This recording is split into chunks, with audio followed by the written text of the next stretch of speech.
Assalomu alaykum. Bugun 9-iyun 2025-yil.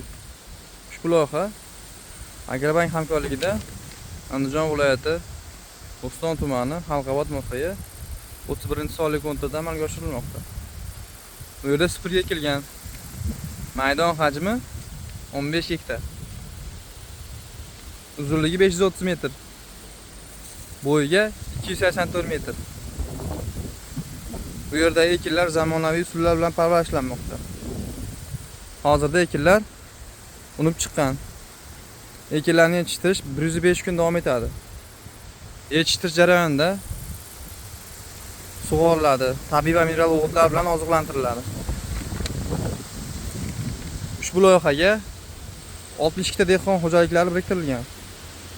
Har bir dehqon uchun o'rtacha 24 sotiqdan yer maydonlari to'g'ri keladi. Loyihani samarali amalga oshirish uchun lider tadbirkor Halqabod Nuru zamin ishlab chiqarish kooperatsiyasi biriktirilgan.